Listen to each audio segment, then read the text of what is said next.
The Agenda with Steve Paikin is made possible through generous philanthropic contributions from viewers like you.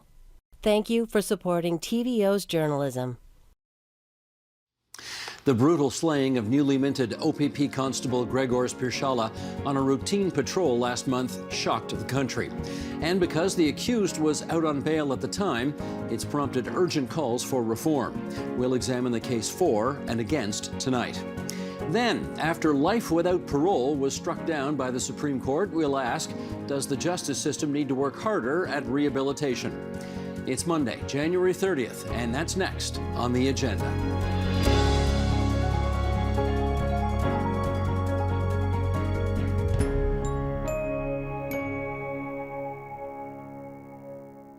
It isn't every day that all 13 provinces and territories speak with one voice, lobbying the federal government on a national matter. But after the slaying of an OPP officer last month, they spoke with one voice, asking for an overhaul of the rules that permit those awaiting trial to be granted release from custody. With us now on the advisability of bail reform, let's introduce our guests, and as is our custom, from furthest away to closest to our studio, starting in Montreal, Quebec, with Laura Berger. She's a staff lawyer at the CCLA, the Canadian Civil Liberties Association. In Bracebridge, Ontario, Jeff Lehman. He is the chair of the District Municipality of Muskoka. In King City in York Region, Jim McSween, Chief of York Regional Police and Vice President of Ontario Association of Chiefs of Police. And here in our studio, Teresa Doncor, criminal defense lawyer at Rudnicki and Company. And Teresa, we're very happy to have you on the program for the first time, and to our guests in Points Beyond, thank you for joining us as well. Chief McSween, I'll start with you. There are many groups now calling for bail reform. Your organization, other police associations, provincial leaders, Doug Ford was very much all over this. Tell me what your concerns are about the status quo. Well, thank you. Thank you for having me. The concern generally is that chronic offenders, those charged with violent crimes in relation to firearms offenses, we are seeing as police organizations, not only here in Ontario, but across the country, more and more offenders in those categories finding their way back onto the streets when, in fact, we believe there's an argument to be made that those are the types of offenders who should be kept in custody. The pinnacle of any of these decisions around bail should be shone through the lens of public safety. And in some cases, that doesn't appear to be always the case when decisions are made around release. We do agree it's a system that needs to be balanced. There is a charter, which obviously has to be a priority as well. So a balanced approach to bail, and something that's more specific to chronic repeat offenders around violent crime and gun crimes that does a much better job of keeping the people in that need to be kept in and allowing many others to be granted bail as we agree they should be granted bail. So that's what we're looking for, and that's there's a lot of work to be done in that area. Okay, Laura Berger, let me pick up this issue of balance with you, and I wonder if you could give us some of the background here, in as much as, did the federal government make some changes to the bail system that, in your judgment, have led to these criticisms? Yeah, that's a great question. So a lot of folks have spoken about Bill C-75, which was a bill that came into effect in 2019, and that made some changes to the criminal code. But I think what's really important to understand is that the fundamental principles regarding bail have not changed since the Bail Reform Act was introduced way back in 1972. So there are different reasons that someone can be denied bail and detained prior to their trial. And remember, that's a stage when the person is legally innocent. They have not been found guilty of the allegations that they're charged with. And our criminal code already says that individuals can be detained if there is a real risk to public safety. And that is a principle that's been well established in criminal law and that has not changed. In 2019, the changes to the criminal code, in fact, were criticized for not going far enough in the sense of not counteracting a really restrictive and risk-averse bail system. There were some additions to the criminal code, which really codify existing principles, such as the principle of restraint. And that simply means that any restrictions on a person's liberty before trial have to be really justified. And if they're not justified, the presumption is that we release people on with as much freedom as is necessary and appropriate in the situation. Okay, let me move on to Jeff Lehman now, because you are the one person in politics among our group here today. And this has become an enormous political football since the tragedy related to the OPP officer. The leader of the federal Conservatives, Pierre Poilievre, has likened the current situation to what he calls a catch and release policy. Do you think that's a fair assessment? No, I think this is a very complicated issue, and it requires a nuanced discussion. That's harder to have in politics these days. Last year, Ontario's big city mayors, of which I was the chair, both called for bail reform, more stringent conditions, and the kinds of changes that Chief McSweeney is talking about, and at the same time called for decriminalization of simple possession. You can hold both of those positions at the same time, but it requires a nuanced and more thoughtful discussion than the kind of sweeping statements that seem to be are being thrown around right now. But I would say that my colleagues in the municipal sector, many mayors, and our mayor's caucus were unanimous in calling for more stringent conditions to prevent the release of the most serious violent offenders. And I think one of the nuances here that's so important, Steve, is we are talking about the most dangerous individuals. You saw BC's Attorney General about 3 or 4 months ago say that one of the unintended consequences, seemingly, of Bill C-75 was that some of the most serious offenders were being released. That's the kind of change that we need to make to protect our communities. But there's a much bigger issue here about who's in custody and why, and how can we get people to trial sooner, for example, which would affect the broader situation than the number of people who are in jail, in custody on remand. Okay, let's go to Teresa here in the studio, because we want to get your view from the front lines, obviously, on how this works. Can you sort of take us through how it works when somebody is charged and what, for example, is under consideration, whether they're granted bail or not? Sure. First of all, thank you for having me, and thank you for tackling this important topic. In terms of what the assessment is on bail, the courts consider 3 criteria. First is whether that individual is a flight risk. So in other words, whether their detention is necessary in order for them to show up to court, to show up to their trial. Second is public safety. So whether there's a substantial likelihood that that individual will commit another offense that could endanger the public. And third is the public's confidence in the administration of justice. And that the basic idea there is, if someone is so obviously guilty of a very serious offense, they shouldn't be released on bail. But that factor should come into play in very few circumstances. Do you have a view on whether those three criteria were met as it relates to the case of the OPP officer recently slain? Well, I don't know the underlying facts of the case and the underlying what happened at the bail hearing, but each case has to be assessed on an individual basis, and it really is a weighing of these factors and a risk assessment. And you know, all of the facts could have led to that person's release, and it could have justifiably led to that person's release. But at the end of the day, it's a process of trying to minimize the risk as much as possible. It's not an absolute. Mm-hmm. Chairman Lehman, is it pretty obvious that whoever did the risk assessment on the situation regarding the constable recently slain, they blew it? Well, again, I don't know enough of the facts of the case to say whether they blew it, but I can tell you the system blew it, where we have individuals who are obviously a threat to public safety, who are a threat still, individuals who are threats to their intimate partners. You know, the mayor's call for bail reform was more than a year ago, following the case in Brampton of a woman who was slain by her partner, who had been released 4 times after serious offenses. And there are a lot of those cases, and they get a lot of attention. So to me, it is a systemic issue that we do have either unintended consequences of the bill or other problems with our system that are allowing some of the most serious offenders to be released. Again, this shouldn't overshadow the broader and much more important discussion around the whole court system and time to trial.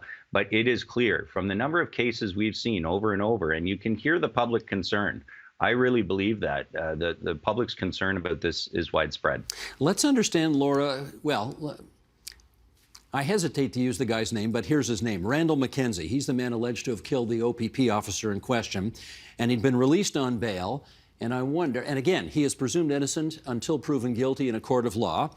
But let's just ask the overarching question. How typical is it for somebody out on bail to go out and commit a violent offense while out on bail? That's a great question, and I'm not aware of any comprehensive data that would indicate how common this kind of situation is. I can tell you the data that I am aware of. In Ontario, on any given night, more than 70% of people in our provincial jails are legally innocent. They're there on remand. They're either waiting for a determination of their bail or they've been denied bail and are waiting for a trial. And it didn't always used to be this way.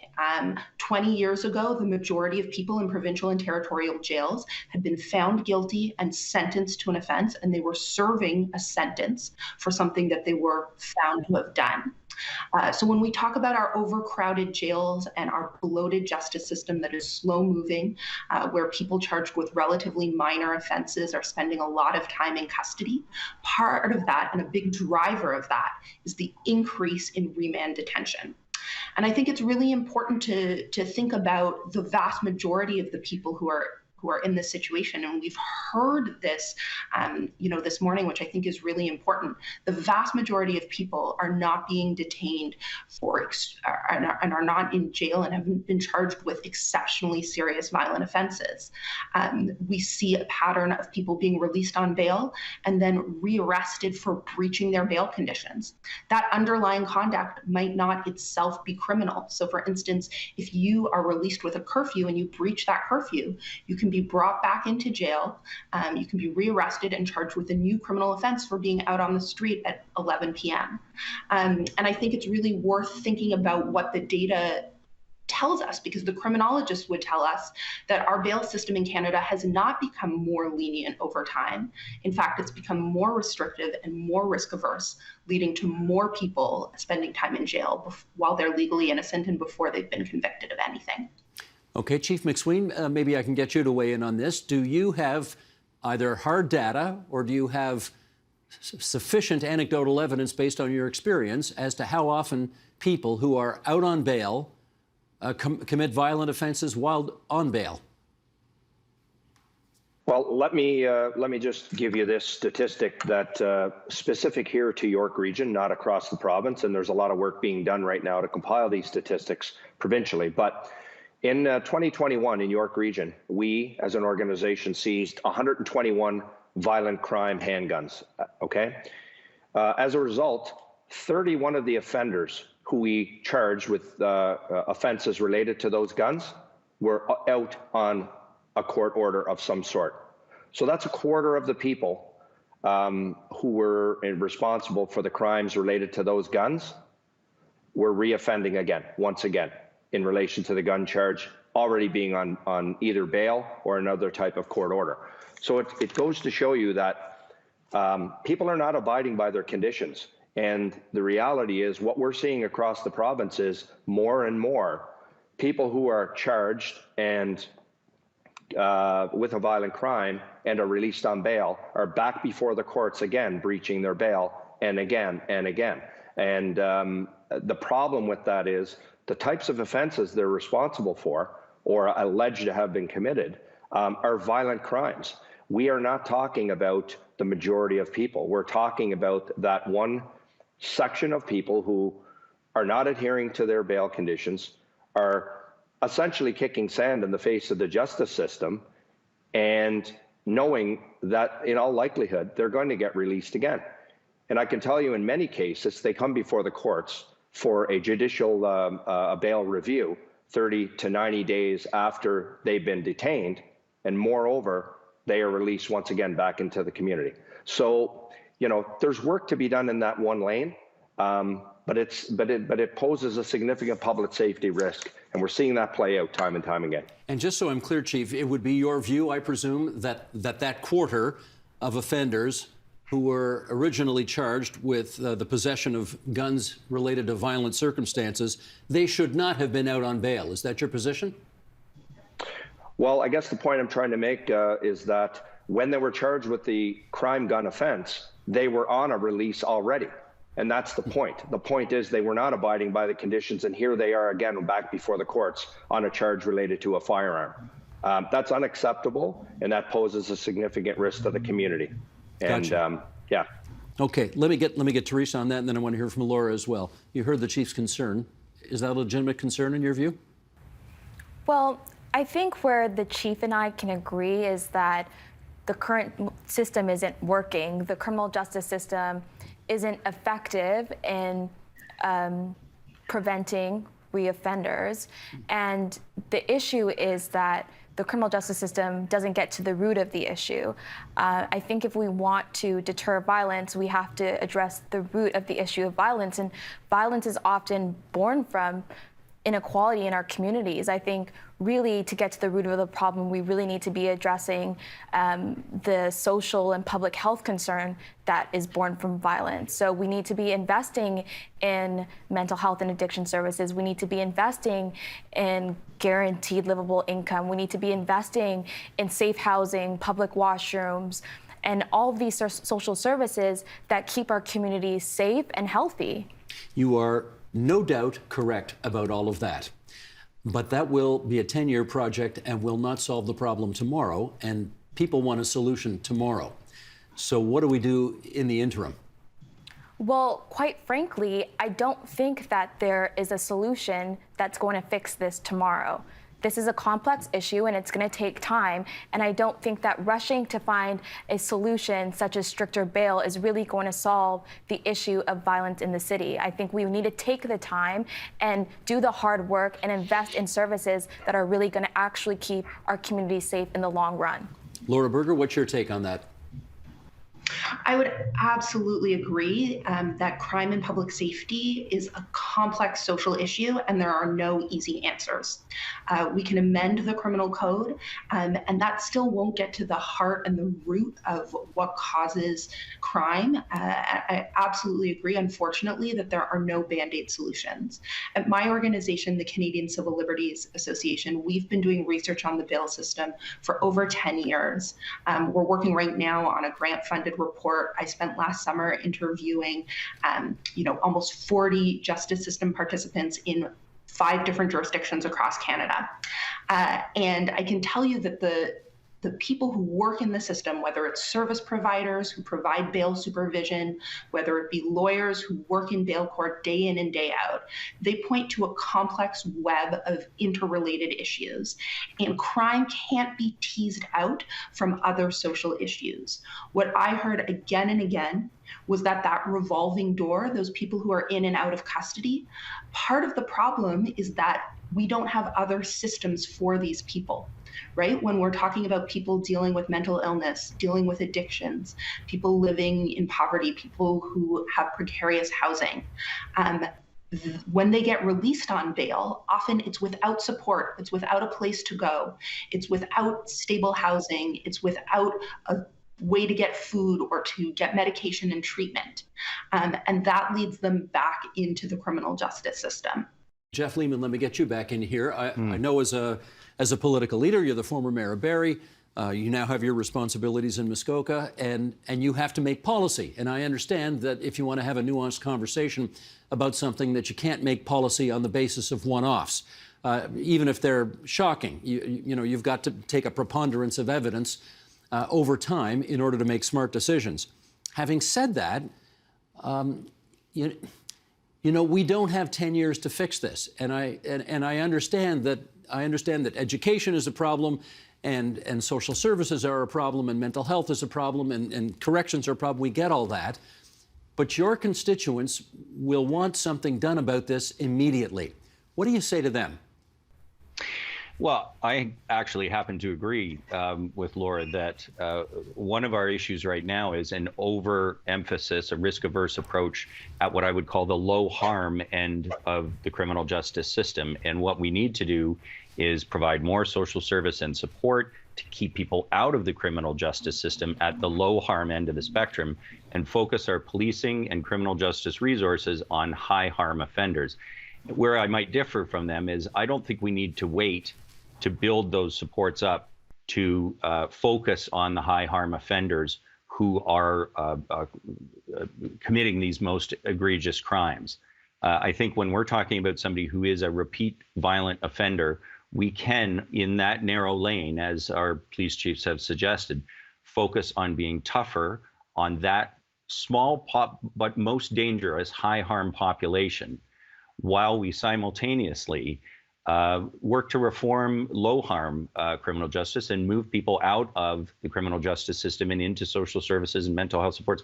That is the shift in balance we need in this country, where we are tougher, more focused on high harm, and decriminalize in many ways the low harm offenses that need to be addressed by mental health and addiction supports and social services. Let me ask the York Regional Police Chief this then.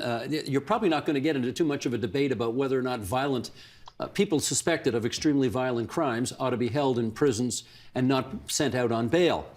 However, we really don't have enough places in our prisons to keep everybody awaiting trial who's been arrested on nonviolent charges. So my question for you is, do you think there are reasonable circumstances on which to hold people in prison, in some cases for weeks or months, awaiting their trial dates, if they in fact have been arrested on nonviolent charges? Well, I guess the point you're making is if they've been charged with something that's nonviolent while on conditions, I don't think we want to over inundate the jail population with anyone that is charged with nonviolent crimes. Those are probably the groups that we're talking about where bail is appropriate, if I'm answering your question correctly. It's that other narrow group that we just spoke about, and I couldn't agree more with a lot of what the panelists have said about social services and long-term planning. That has to be done as well, and we want to be part of that. But we're talking about the most egregious offenders, the most chronic offenders here who pose the most significant threat to public safety. That's what we're talking about. And if we can do work in that lane, and some of that work needs to be investment at the Ministry of the Attorney General, more crowns, more education for justices of the peace to know how to apply principles of bail appropriately. I think those are some of the immediate steps that need to be taken to sort of help with the situation where we are now and do a full review of the bail system and find where are those opportunities for improvement immediately, so that the public has trust and confidence in the process, in the system, and that we all can agree that the people that are held in custody should be there until trial or until a review and then likely held until trial. Okay, Jeff Lehman, let me stay in this lane then. You know, the public presumably wants somebody held accountable for the fact that an OPP officer is dead now who ought not to be dead, because it's possible, if in fact this person accused is found guilty, that he was killed by somebody out on bail. Who do we hold accountable if someone commits a violent offense while they're out on bail? Well, the person should be held accountable for their offense, but for the systemic failing that allowed them to be out on bail, it's the federal government on the content of the criminal code, but it's also the provincial government. What we haven't talked about a lot here today is time to trial. You know, part of the reason that people are detained so long is because of the decades-long, and it's been governments of different political stripes, the decades-long underinvestment in the criminal justice system, the court system, which has now resulted in that statistic of 70% of the population being held on remand. If time to trial was shortened, not only is the system fairer for everybody, but the number of opportunities to offend is just by definition going to be reduced. But that's one of the major underlying issues. So you ask who should be accountable for the systemic failures? There's a lot of fingers pointing at Bill C-75. I think the issue is more complicated than that. And a big issue is time to trial and the slow court system. So when Ontario's big city mayors passed resolutions on this last year, we passed two. One calling on the federal government for criminal code reforms. The second calling on the Ontario government for investment in the court system. And I think we probably all four of us would agree that the system could be a lot swifter. I like Chief McSweeney's notion of investment, but I would go further to say that the investment in capacity in our system to allow people to be brought to justice sooner, it shouldn't have had to be driven by Jordan. It's a proper functioning of a modern society to have swift justice. And I think that will address a lot of public concern as well. To have shorter time to trial means a fairer criminal justice system, but it also means swifter justice for those accused of serious crimes. Teresa, what about Crown attorneys or judges? How do we hold them accountable in these circumstances? Well, Steve, I don't think that there's any utility really in pointing the finger at one particular party, whether it's the courts or the cops or the government. The reality is, if we want safe communities, we all have a role to play in ensuring that we hold each other accountable, ensuring that we support and care for one another. In terms of Crown attorneys and justices of the peace, I mean, I think I can agree that justices of the peace perhaps need more training on, the bail system, because there are substantial liberties at stake, and perhaps it should be judges that preside over bail hearings. But again, that just will cause or contribute to the already delayed system and in the criminal justice system.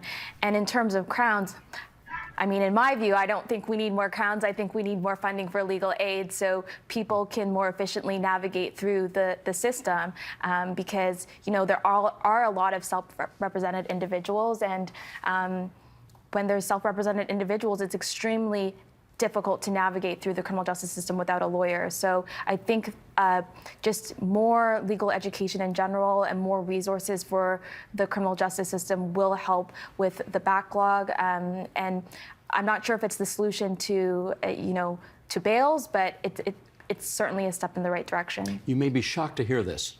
This is not the first time on this program I have heard about the need for more resources for legal aid in this province. Yes. Right. Laura, can I get you to come in here, and why don't you give us some ideas as well on this, and in particular, the ideas that Jeff Lehman just put forward, more capacity for the justice system in the province, certainly makes a lot of sense. What would you add to that? Absolutely.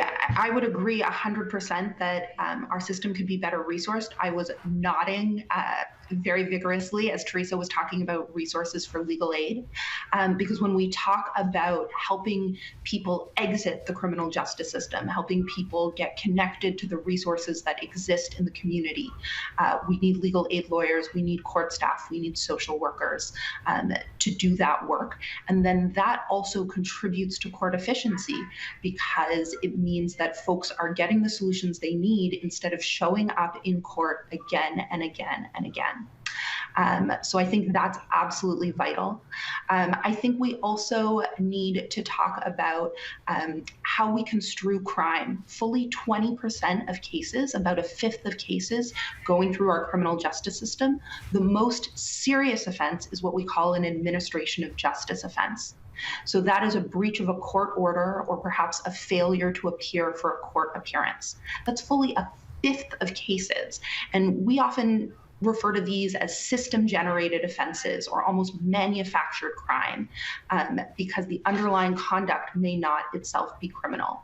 And often, again, there's social needs that are at the heart of those offenses. Someone who misses a court appearance, perhaps because these days, a lot of court appearances are virtual. They don't have access to technology, or they're unhoused and can't figure out a way to actually appear and to participate in their court appearance. So if we took that 20% and we found better solutions for those folks, for people who are breaching orders because they're shoplifting to survive, or, they don't have access to stable housing, food, and social supports and services. If we found better solutions for those folks, I think our criminal justice system would be more efficient. Efficiency doesn't mean just adding more resources to shove people through the system faster. We know that that's a recipe for failure. It means really thinking about what interventions are going to serve public safety, listening to the evidence, and listening to the people who work in the system. Chief, I'm down to my last 30 seconds. Let me give it to you to add your ideas as to what we should do here. Well, I just want to touch on something Teresa said. There is something to be said about, whether a judge or a justice of the peace should be the one to preside over a bail hearing in relation to somebody charged with a complex violent crime. It always struck me that, we're asking a justice of the peace to do a proper evaluation on some of the most serious crimes that are being committed in our communities, and yet on the bail review, it moves to a superior court justice to do the review. So one has to ask: is it placed in the right hands at the front end when we're asking for some of the most complex violent crimes to be evaluated by, and no disrespect to our justice of the peace, there are many of them that are extremely, very good. But there's a lot of work to be done and education to be had by many to fully understand the gravity of some of these situations, and how in some cases the evidence is right before them to suggest some of these people are just not going to abide by conditions, as has been demonstrated time and time again. Gotcha. I want to thank the four of you for joining us here on TVO tonight and sharing your views. Jeff Lehman, the chair of the District Municipality of Muskoka; Jim McSween, chief of the York Regional Police; Laura Berger from the CCLA; Teresa Doncor, the criminal defense lawyer at Rudnicki and Company. All good wishes, everybody. Thanks again. Thank you. Thank you. Thank you.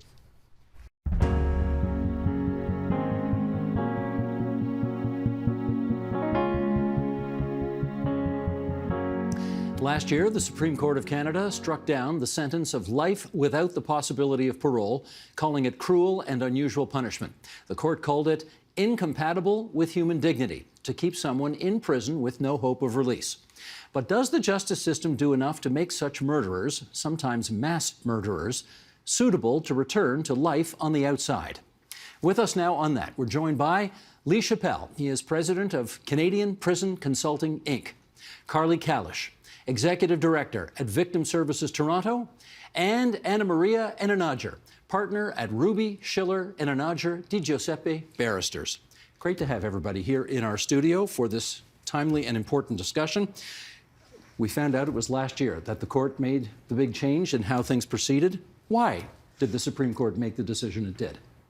Because the law as it was drafted was a bad law that gave judges little options, and the only remedy was to strike it down. And the striking down of that law as unconstitutional is actually quite narrow. What the Supreme Court of Canada said through its decision is that a judge cannot impose a sentence on an individual that guarantees that they will die in prison.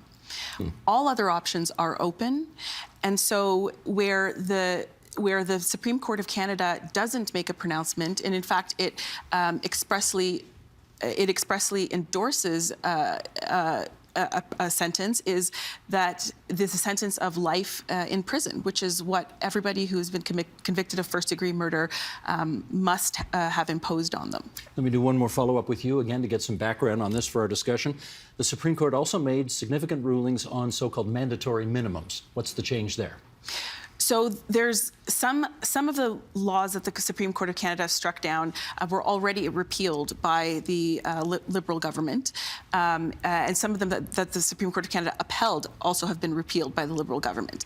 Essentially what the Supreme Court of Canada does by striking down a piece of legislation being a mandatory minimum is saying that it is unconstitutional because it robs the judge at trial, the sentencing judge, from the ability to craft a proportionate and fit sentence taking all factors into account. account. There are so many various scenarios which can result in a person being convicted of an offense. And in order to take into consideration the breadth and diversity of those experiences and way that those crimes are committed, it is important for judges at sentencing to have the flexibility to impose a sentence that they deem is fit and proportionate. Okay. We have two other guests here who, of course, represent the differing sides of this debate. And Lee, let me start with you. Tell us what the effect on a prisoner is who has been handed a life sentence. The effect on a prisoner who has been handed a life sentence, right? The effect, the emotional and mental effect on them. Well, okay, and I'll get into that, Steve. I'd like to say that life is life, just to make that really clear. Whether the ineligibility date is 25, 40, 50, 75, 10, a life sentence is for the duration of a person's life, and there's no guarantee of parole. So just as a follow-up to that, as for the mindset, it varies. I mean, it's nuanced. So there are a lot of offenders who are first-time offenders, believe it or not. Life can often be a first-time offense, emotionally charged, something that just came up and happened. And I'll tell you, there's a lot of lifers that I've worked with and met who absolutely wish they could go back and change 10 seconds, a minute of that day. And do not feel good about what they did. And this is not about getting parole. This is just a genuine feeling. On the flip side of that, you have people who are entrenched in subculture and organized crime, gangs, where it can be a notch on the belt and a different impact for that person. And I think it's important to note that the high majority of times when a person receives a life sentence, they've generally drawn 3 to 4 years incarceration, in custody already in a provincial detention center. So by the time they're sentenced, they become fairly accustomed to being incarcerated at that point. Dependent upon the eligibility date, that's where you're looking at whether there would be light at the end of the tunnel for this person to do the work and try to work their way back out or not. All right, let's go to Carly to get the other side of the coin. We just heard Lee say, whether it's 25 years, 40 years, or 10 years, life is life. Do you agree with that? I mean, it's so nuanced, right? There are victims and survivors who, believe people can be rehabilitated, and they want to hear how someone is changing and growing and working towards, being a rehabilitated person. And then there are some victims and survivors who would be appalled, that they would get even the chance of being released or free to live in society a day earlier. Right, and what I think is also missing from the conversation is the general community, the safety of community and how they're feeling. So it's not just victim in a singular sense, but victim in terms of everyone who is impacted in terms of community safety, and that needs to be a considering factor as well. The maximum sentence now is 25 years. Is that life to you? No. So we must correct Steve, that. that's inaccurate. Okay. The maximum sentence is life in prison. Right. There is an eligibility of parole that was at issue with the Supreme Court of Canada's decision. Okay. Once a person gets to 25 years serving a life sentence, then they may be eligible for parole at that point in time. But it's not a slam dunk that they'll get out. It's not, and the Parole Board of Canada is extremely risk averse. They take a consideration of the factors of the offense, the programming that the individual undertook in custody, and are really focusing on whether or not that person poses a continued risk to society. And it is an uphill battle for anybody, especially someone like Mr. Bissonnette in the Supreme Court of Canada case, who is sentenced to for multiple murders, to make the case that they should be released after 25 years. It is incredibly difficult for them to be released after 25 years. And in fact, if we look at the number of people that are convicted convicted and are serving indeterminate sentences, so dangerous offenders, as well as those convicted of first-degree murder, there are approximately 4,000 of those released every year. Of those 4,000, so these are first-degree murder or multiple murders. Of those 4,000, 5 of them have committed, who are released on parole, have committed violent offenses. So the rate of recidivism is extremely low compared to the number of violent crimes that are committed in Canada overall, about 187,000 a year, violent crimes. Of those, only 5% are people who are released on parole after having served 25 years or are under an indeterminate sentence. All right, well, let's try that. Bissonnette, of course, is the guy who went into the mosque in Quebec and, committed one of the worst mass killings in Canadian history. There will be people watching us right now who will say, Lee, that guy should never get out and should never even have the possibility of getting out. What would you say to them? Well, I think the two comments are not entirely related about should not get out and should not have the possibility of getting out. Again, to follow up on this point, parole is a privilege at the best of times. Mm-hmm. It's not easy to attain, and I know from personal experience, I can point to dozens of lifers that I am familiar with that I knew from my old life who are now 30, 40 years in on life 7, on life 10, and never had a parole. Many have died in palliative care. Pete Collins comes to mind, a gentleman from Ottawa who spent 32 years in prison for killing a police officer in Ottawa. He had bladder cancer and metastasis and posed no risk at all and was unable to achieve a compassionate release to die on the street.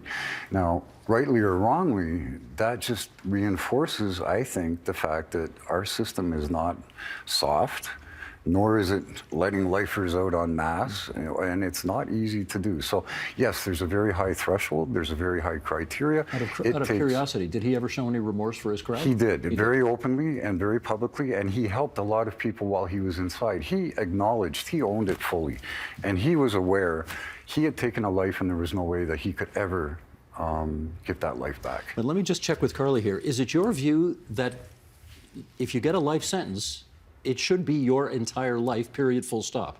I think it's too complicated to just say yes or no, right? Okay. Like you look at those 8 girls who were just charged with murder, right? And it wasn't first degree, but they're, some of them are 13 and 14 years old, right? Like, and I don't think they're going to get a life sentence, but it's quite nuanced. And I would want, from a social work perspective, I'd want to understand what led somebody to do that. What is the likelihood that they would, commit a crime again? There are too many factors to just determine yes or no. But I will tell you, from a victim and survivor perspective, every time there's a parole hearing, every time you're at, you have the trauma of, obviously, of what occurred to you. You have the trauma of going through the criminal justice system, and then you have the trauma every time something like this presents itself. And so that should also just be considered. It should be consideration in all of these things is, again, the individual and the community impact, right? Every 2 days, a woman in Canada is murdered. And say that again? Yes, wow. Every 2 days in Canada, a woman is murdered. And we're not looking at it from this bigger perspective of violence against women, gender-based violence. Mostly it's by an intimate partner, right? And so every time that happens, women in general are scared, right? Like, that's a terrifying thing to think about.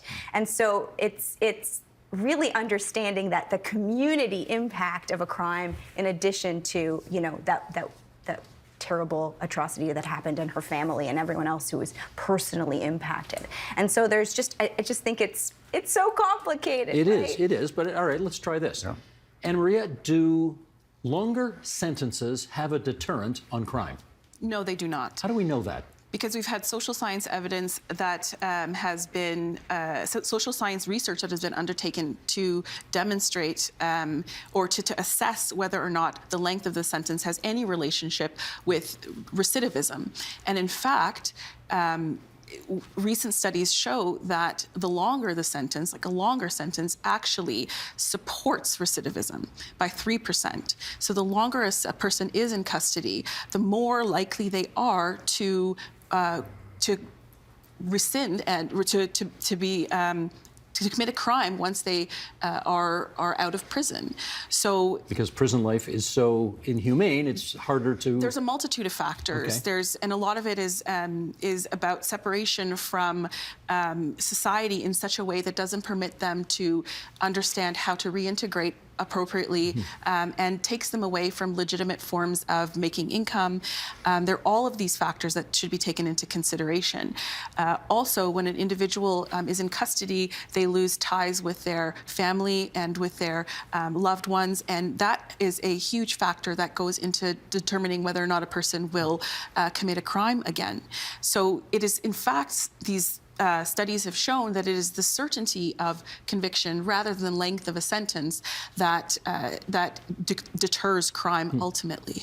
Lee, I once heard, I think it was George Will, the American newspaper columnist George Will, who once said the one thing that ought to be, above all else, considered when we're having these discussions are two words: sentences end.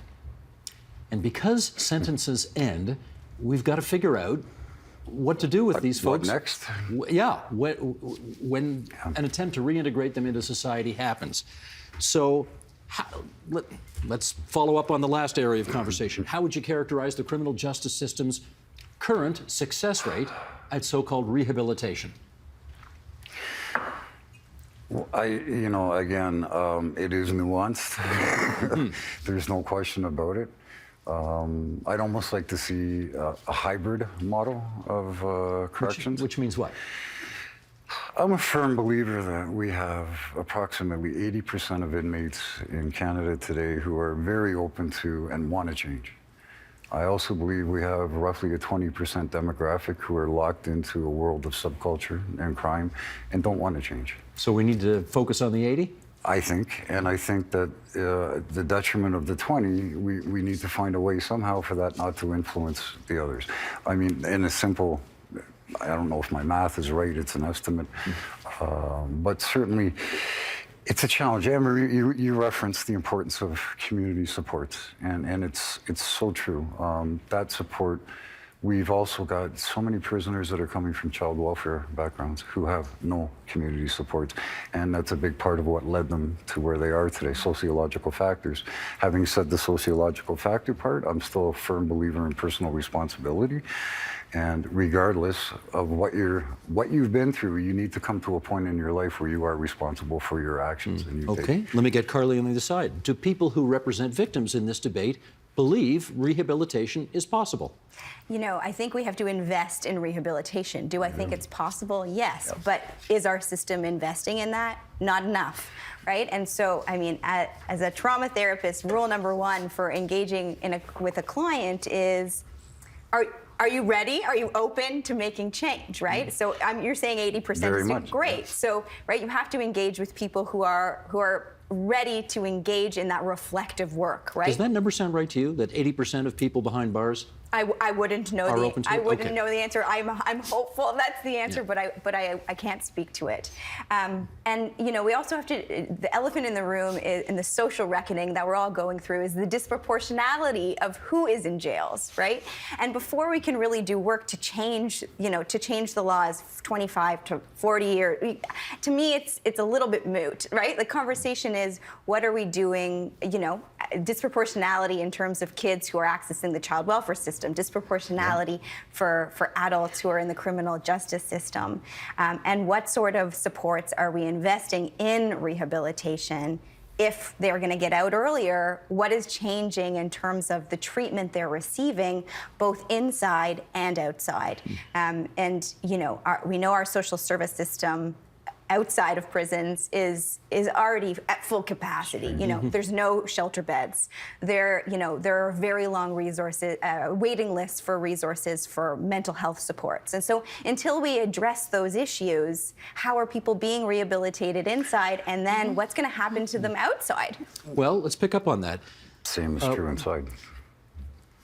We know where things are at with rehab right now. We also know that society, I don't know if revenge is the right word, but society wants its punishment for people who commit crimes.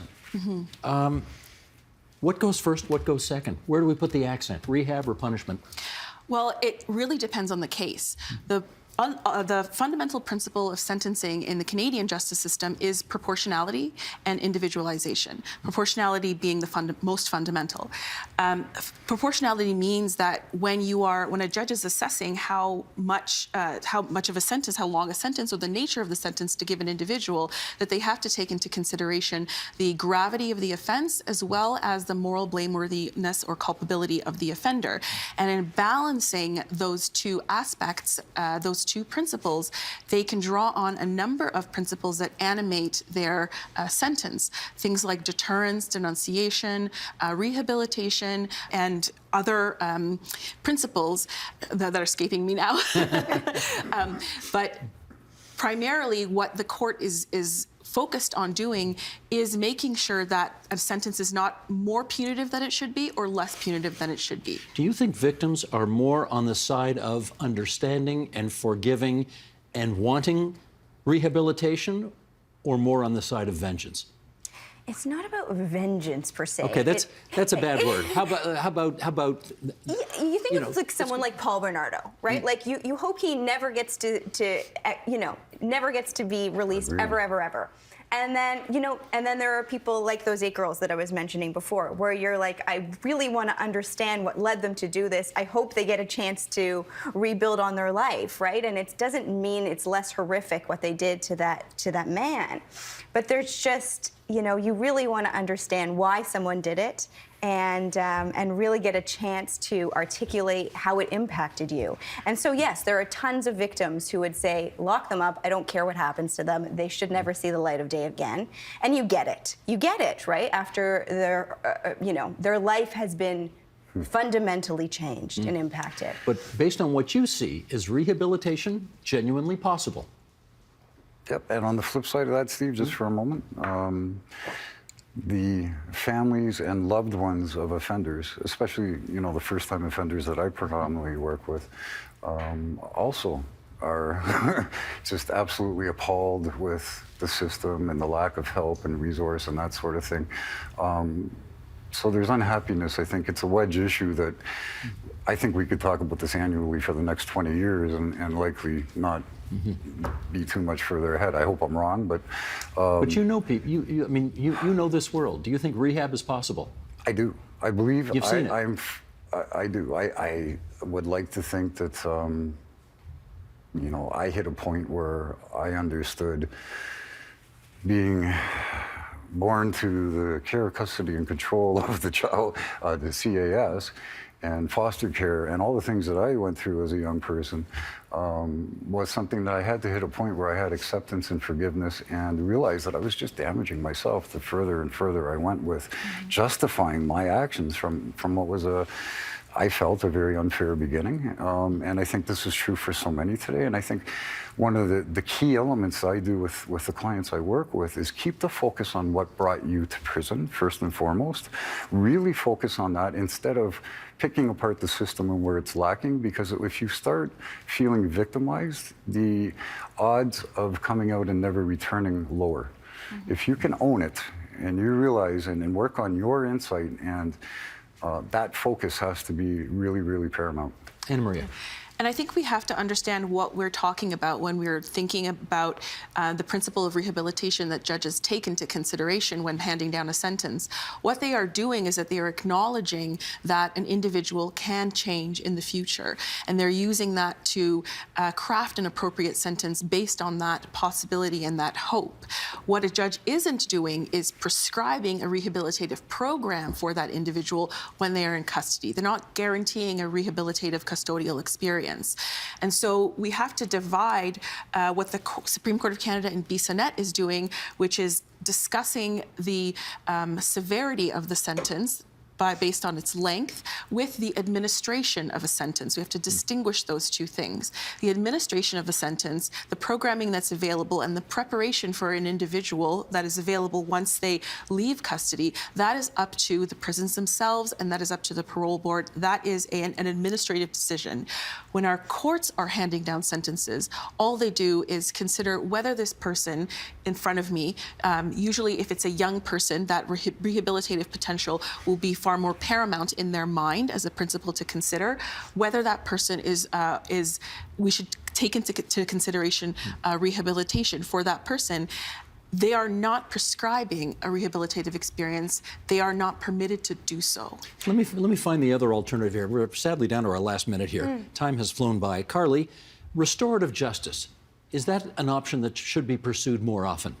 I think it's an option. It's not a solution, right? You have to, the person accused has to be willing to own up and be ready to change and talk about all of those things. I think that, you know, survivors and victims should have the option of going through that, but it doesn't, you know, it's not the one-size-fits-all solution to the criminal justice system that, you know. Quick word on that, Lee? It can be very effective, and I look at one of the earliest forms thereof, and that's the healing circles with Indigenous people. And the reason it was effective was it was a homogeneous makeup, shared community, shared. When you lose traction on that, it becomes much harder to facilitate effectively. But it's very helpful for, we have a system that pits offender against victim and vice versa. So if there was an ability to understand more directly as to the impact to the victim and what led the offender to what they did, it can often be healing.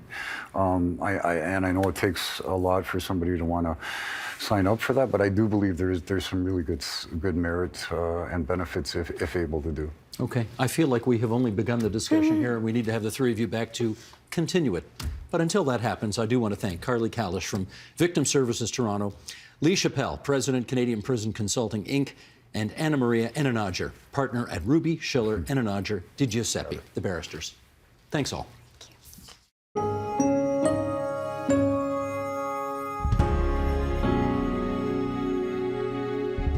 And that is the agenda for Monday, January 30th, 2023. Marit Stiles takes over officially at the helm of the Ontario NDP later this week. Tomorrow, we'll get insight on what she'll need to do to persuade Ontario that her party is ready to govern. I'm Steve Paikin. Thanks for watching TVO, for joining us online at TVO.org, and we'll see you again tomorrow. The Agenda with Steve Paikin is made possible through generous philanthropic contributions from viewers like you. Thank you for supporting TVO's journalism.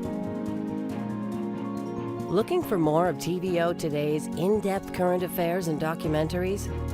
Visit tvo.org/newsletters to sign up for our daily newsletter with links to agenda interviews, read Steve Paikin's articles, and preview our upcoming documentaries. That's all at tvo.org/newsletters.